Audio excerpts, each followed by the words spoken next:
Retrofitting FC51 with iC2-Micro. First, stop the drive and switch the setting from auto on or hand on to off reset, depending on the operation. Next, switch off the mains power to completely de-energize the drive before disassembly and wait for the capacitors to discharge. Disconnect the LCP panel and remove the terminal cover to access the wiring terminals. Now, disconnect the control cables from the I/O terminals, both digital and analog inputs and outputs.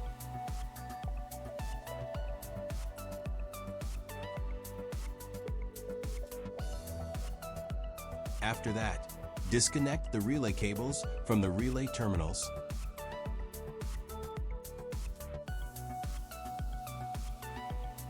And then remove the main power cable connecting the drive to the grid.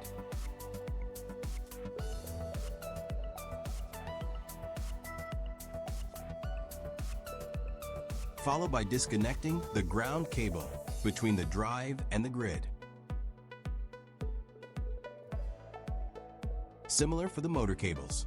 Remove the power lines between the drive and the motor.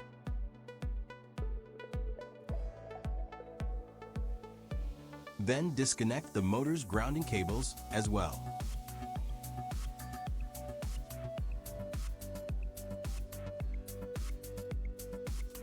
Once all electrical connections have been removed, close the terminal cover.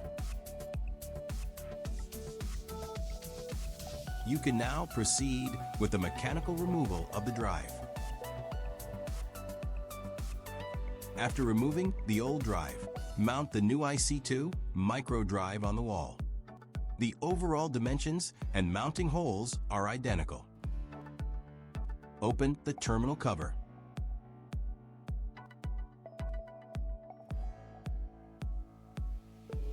And start by connecting the ground cable between the motor and the grid. For electrical installation, connect the U, V, and W motor cables to the motor terminals.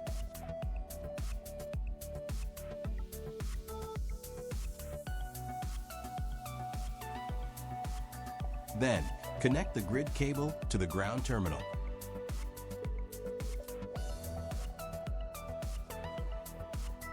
After connecting the ground terminal, connect the grid cables to the main terminals of drives, L1, L2, and L3 terminals.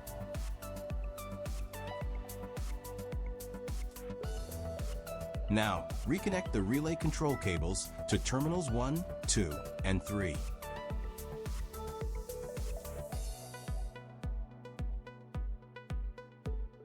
Then, reconnect the digital and analog control cables to the I/O terminals to enable the drive's control system.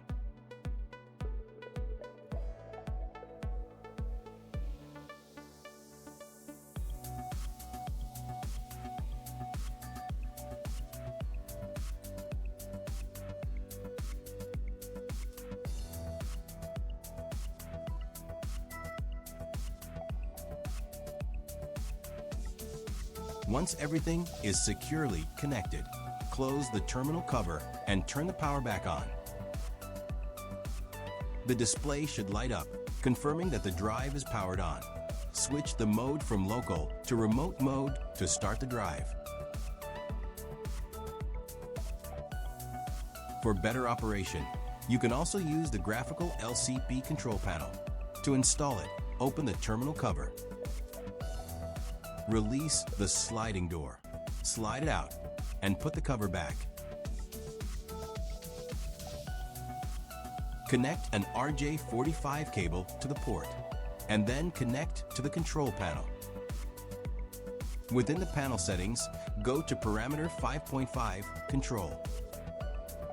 Under Reference Source, select Analog Input 33 as the default. Then wait until the drive is fully functioned. At this point, the drive is ready and fully operational. Now you know how to retrofit FC51 with iC2-Micro Drive.